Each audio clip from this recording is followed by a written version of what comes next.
بسم اللہ الرحمن الرحیم۔ بسم اللہ الرحمن الرحیم۔ عزیزان گرامی، السلام علیکم ورحمۃ اللہ وبرکاتہ۔ اللہ کی ذات سے امید ہے کہ آپ سب خیریت سے ہوں۔ میں سمیہ مریم آپ کے لیے مختصر خلاصہ قرآن لے کر آئی ہوں۔ آج میں 19ویں پارے کے 17ویں رکوع سے 20ویں پارے کے اختتام تک بیان کروں گی۔ سورہ نمل میں یہ واضح فرمایا ہے کہ اس کتاب کو اللہ نے ہدایت اور بشارت بنا کر نازل فرمایا ہے، لیکن اس پر ایمان وہی لائیں گے جن کے دلوں کے اندر آخرت کا خوف ہے۔ جو لوگ اس دنیا کے عیش و آرام میں مگن ہیں وہ اپنے مشغولوں کو نہیں چھوڑ سکتے۔ ان کے اعمال ان کی نگاہوں میں اس طرح خوشنما بنا دیے گئے ہیں کہ اب کوئی یاد دہانی اور ڈر ان پر کارگر نہیں ہو سکتا۔ اس سلسلے میں ان کے سامنے 3 قسم کی سیرتوں کے نمونے رکھے گئے ہیں۔ ایک نمونہ فرعون، قوم سمود کے سرداروں اور قوم لوط کے سرکشوں کا، جن کی سیرت آخرت کے جواب دہی کے تصور سے خالی تھی اور اس کے نتیجے میں انہوں نے نفس کی بندگی اختیار کی، کسی نشانی کو بھی دیکھ کر ایمان لانے پر تیار نہ ہوئے، بلکہ الٹے ان لوگوں کے دشمن بن گئے جنہوں نے انہیں نیکی کی طرف بلایا۔ انہوں نے اپنے بدکاریوں پر اصرار کیا، آخر انہیں اللہ کے عذاب نے پکڑا اور ایک لمحہ پہلے تک بھی انہیں ہوش نہ آیا۔ دوسرا نمونہ حضرت سلیمان علیہ السلام کا ہے، جن کو خدا نے دولت، حکومت اور شوکت و حشمت سے اس پیمانے پر نوازا تھا کہ کفار مکہ اس کو خواب بھی نہ دیکھ سکتے تھے، لیکن اس کے باوجود اپنے آپ کو خدا کے حضور جواب دہ سمجھتے تھے اور انہیں احساس تھا کہ انہیں جو کچھ بھی حاصل ہے خدا کی عطا سے حاصل ہے، اس لیے ان کا سر ہمیشہ حقیقی انعام دینے والے کے آگے جھکا رہتا تھا اور نفس کے گھمنڈ کا ذرا سا شائبہ بھی ان کی سیرت میں نہیں پایا جاتا تھا۔ تیسرا نمونہ ملکہ سبا کا ہے، جو تاریخ عربی کی نہایت دولت مند قوم کی حکمران تھی۔ اس کے پاس تمام وہ اسباب جمع تھے جو کسی انسان کو غرور اور سرکشی میں مبتلا کر سکتے تھے، اور سرداران قریش کے مقابلے میں لاکھوں درجہ حاصل تھے۔ پھر وہ ایک مشرک قوم سے تعلق رکھتی تھی۔ باپ دادا کی تقلید کی بنا پر بھی اور اپنے قوم میں اپنی سرداری برقرار رکھنے کے خاطر بھی اس کے لیے شرک کے دین کو چھوڑ کر توحید کے دین کو اختیار کرنا اس سے کہیں زیادہ مشکل کام تھا جتنا کسی عام مشرک کے لیے ہو سکتا ہے۔ لیکن جب اس پر حق واضح ہو گیا تو کوئی چیز اسے حق کو قبول کرنے سے نہیں روک سکی، کیونکہ گمراہی صرف اس وجہ سے تھی کہ اس نے آنکھیں مشرکانہ ماحول میں کھولی تھی، لیکن نفس کی بندگی اور خواہشات کی غلامی کا مرض اس پر مسلط نہ تھا۔ چنانچہ خدا کے حضور جواب دہی کا احساس اس کے ضمیر میں موجود تھا، اسی وجہ سے اسے حق قبول کرنے کی سعادت حاصل ہوئی۔ اس کے بعد کائنات کے چند نمایاں ترین مشہور حقائق کی طرف اشارے کیے اور پوچھا ہے کہ اللہ بہتر ہے یا وہ معبود جنہیں لوگ خدا کے شریک بنا بیٹھے ہیں۔ پھر بناوٹی معبود کے متعلق جو لوگ یہ اعتقاد رکھتے ہیں کہ انہیں غیب کا علم حاصل ہے، اس کی تردید کی اور فرمایا اللہ کے سوا آسمان اور زمین میں کوئی غیب کا علم نہیں رکھتا، اور جن دوسروں کے بارے میں یہ گمان کیا جاتا ہے کہ وہ بھی غیب کا علم رکھتے ہیں اور اسی بنا پر انہیں خدائی میں شریک ٹھہرا لیا گیا ہے، ان بیچاروں کو تو خود اپنے مستقبل کی خبر نہیں۔ وہ نہیں جانتے کہ قیامت کی گھڑی کب آئے گی اور کب اللہ تعالیٰ ان کو دوبارہ اٹھا کھڑا کرے گا، اور کیا گزرے گی اس وقت جب سور پھونکا جائے گا اور وہ ہول کھا جائیں گے۔ وہ سب جو آسمان و زمین میں ہیں سوئے سوائے ان کے جنہیں اللہ ہول سے بچانا چاہے گا، اور سب کان دبائے اس کے حضور حاضر ہو جائیں گے۔ آج تم پہاڑوں کو دیکھتے ہو اور سمجھتے ہو کہ وہ خوب گڑے ہوئے ہیں، مگر اس وقت یہ بادلوں کی طرح اڑ رہے ہوں گے۔ یہ اللہ کی قدرت کا کرشمہ ہوگا جس نے ہر چیز کو حکمت کے ساتھ استوار کیا ہے۔ وہ خوب جانتا ہے کہ تم لوگ کیا کر رہے ہو۔ جو شخص بھلائی لے کر آئے گا اسے زیادہ بہتر صلہ ملے گا، اور ایسے ہی لوگ اس دن ہول سے محفوظ ہوں گے، اور جو برائی لے کر آئے گا ایسے سب لوگ اوندھے منہ آگ میں پھینک دیے جائیں گے۔ کیا تم لوگ اس کے سوا کوئی اور بدلہ پا سکتے ہو؟ جو جیسا کرے گا ویسا بھرے گا۔ ان سے فرما دیجئے کہ مجھے تو یہی حکم دیا گیا ہے کہ اس شہر یعنی مکہ کے رب کی بندگی کروں، جس نے اسے محترم بنایا ہے اور جو ہر چیز کا مالک ہے، مجھے حکم دیا گیا ہے کہ مسلم یعنی فرما بردار بن کر رہوں اور یہ قرآن پڑھ کر سناؤں۔ اب جو ہدایت اختیار کرے گا اور جو گمراہ ہوگا ان سے کہہ دیجئے کہ میں تو بس خبردار کرنے والا ہوں۔ سورۃ القصص میں ان شبہات اور اعتراضات کو دور کیا ہے جو اہل مکہ نبی صلی اللہ علیہ وسلم کی رسالت پر کر رہے تھے، اور ان کے ان بہانوں کو رد کیا ہے جو ایمان نہ لانے کے لیے پیش کر رہے تھے۔ اس غرض کے لیے حضرت موسیٰ علیہ السلام کا قصہ بیان کیا گیا اور چند حقائق ذہن نشی کرائے گئے۔ مثلا جو کچھ اللہ تعالیٰ کرنا چاہتا ہے اس کے لیے غیر محسوس طریقے پر اسباب و ذرائع فراہم کر دیتا ہے۔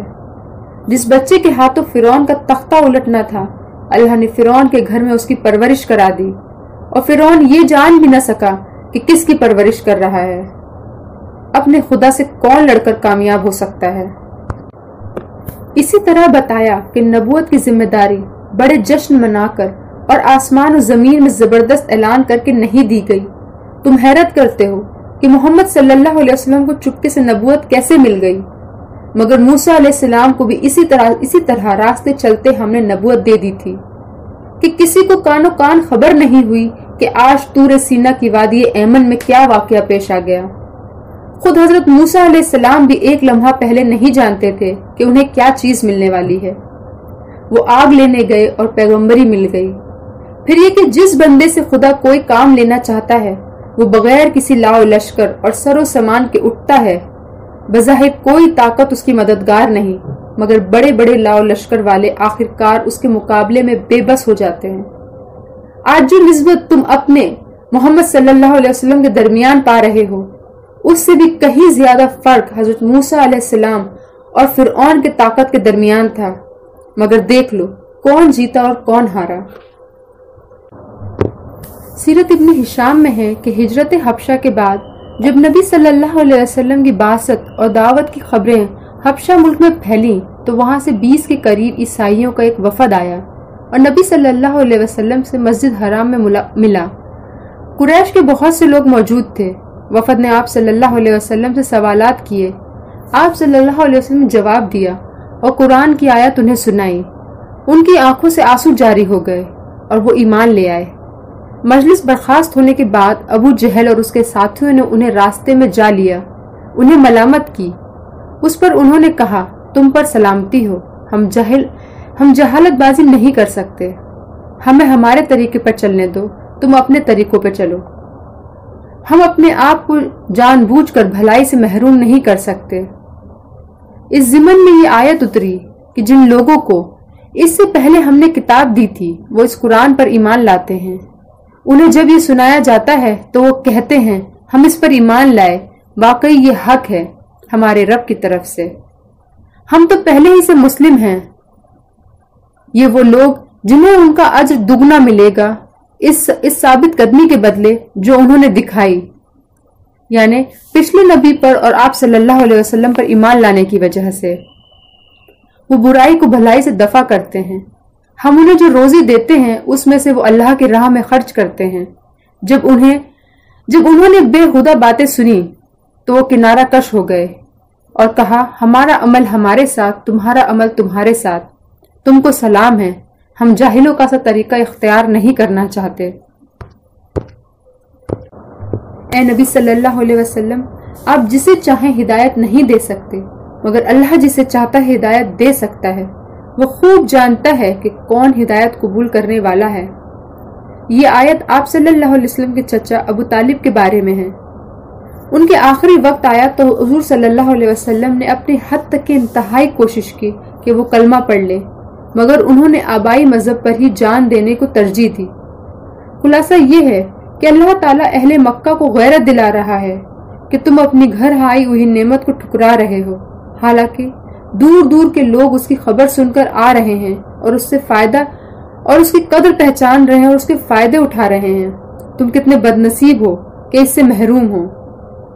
آپ کو خطاب کر کے یہ بات کہی جا رہی ہے کہ آپ چاہتے ہیں کہ آپ کے قوم کے لوگ عزیز و قارب ایمان لائیں، مگر ہدایت تو اللہ کے اختیار میں ہے، وہ اس نعمت سے انہی لوگوں کو فیضیاب کرتا ہے جن میں وہ قبول ہدایت کی آمادگی پاتا ہے۔ تمہارے رشتہ داروں میں اگر یہ جوہر موجود نہ ہو تو انہیں یہ فیض کیسے نصیب ہو سکتا ہے؟ قارون کا تذکرہ اس سورے میں آیا ہے کہ وہ موسیٰ علیہ السلام کی قوم سے تھا، مگر باغی ایسا کہ فرعون سے جا ملا تھا۔ کافی دولت مند تھا، طاقتور آدمیوں کی ایک جماعت خزانے کی کنجیاں اٹھاتی تھی۔ ایک بار قوم کے لوگوں نے اس سے کہا کہ دولت پا کر بھول نہ جاؤ، اسے راہ خدا میں خرچ کرو، احسان کرو جیسا کہ اللہ نے تجھ پر احسان کیا ہے۔ زمین میں فساد برپا کرنے کی کوشش نہ کرو، اللہ فسادیوں کو پسند نہیں کرتا۔ کہنے لگا، یہ مال و دولت میری ذاتی خوبیوں کی بدولت ہے، میں کیوں خرچ کروں؟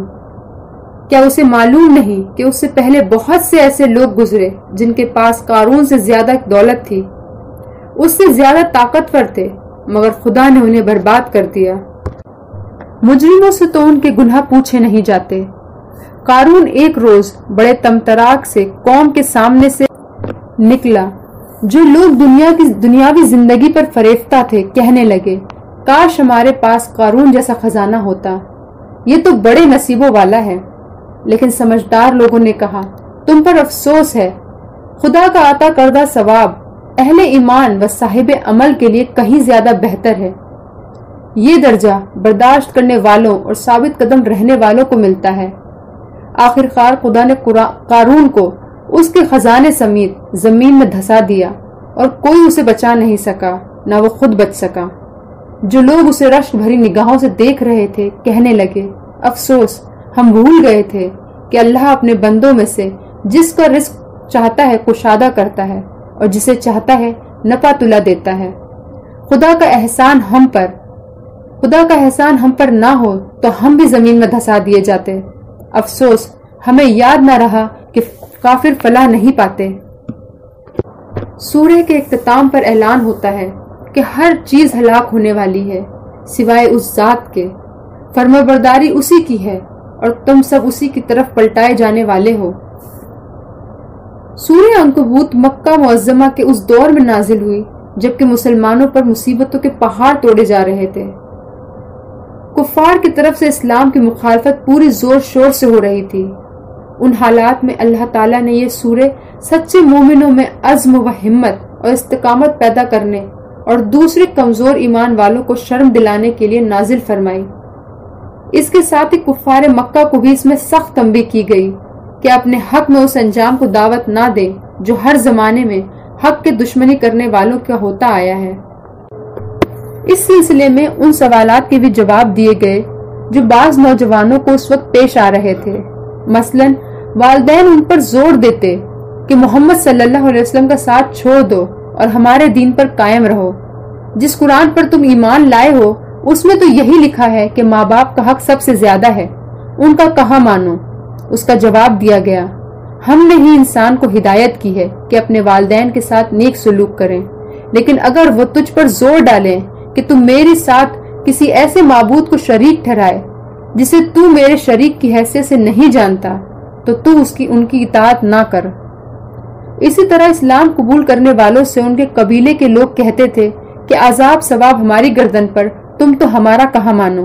اس کا جواب دیا گیا، یہ کافر لوگ ایمان لانے والوں سے کہتے ہیں کہ تم ہمارے طریقے کی پیروی کرو اور تمہاری خطاؤں کو ہم اپنے اوپر لے لیں گے، حالانکہ ان کی خطاؤں میں سے کچھ بھی وہ اپنے اوپر لینے والے نہیں ہیں۔ وہ قطعاً جھوٹ کہتے ہیں۔ ہاں ضرور وہ اپنا بوجھ اٹھائیں گے اور اپنے بوجھ کے ساتھ دوسرے بہت سے بوجھ بھی، یعنی ایک بوجھ اپنی گمراہی کا اور دوسرا بوجھ دوسروں کو گمراہ کرنے کا، اور قیامت کے روز یقیناً ان سے ان کے جھوٹ کرنے کی باس پرس ہوگی جسے انہوں نے اپنی عادت بنا لیا ہے۔ اہل ایمان کے سامنے حضرت نوح علیہ السلام، ابراہیم علیہ السلام، مدین، عاد، سمود، قارون، فرعون اور حامان کے واقعات بیان کر کے یہی پہلو نمایاں کیا گیا ہے کہ پچھلے انبیاء علیہ السلام پر کیسی کیسی سختیاں گزری اور کتنی کتنی مدت تک وہ ستائے گئے، پھر اللہ کی طرف سے ان کی مدد ہوئی۔ اس لیے گھبراؤ نہیں، اللہ کی مدد ضرور آئے گی، مگر آزمائش کا ایک دور گزرنا ضروری ہے۔ ساتھ ہی کفار مکہ کو بھی ان قصوں کے ذریعے تنبیہ کی گئی، اگر خدا کی طرف سے پکڑ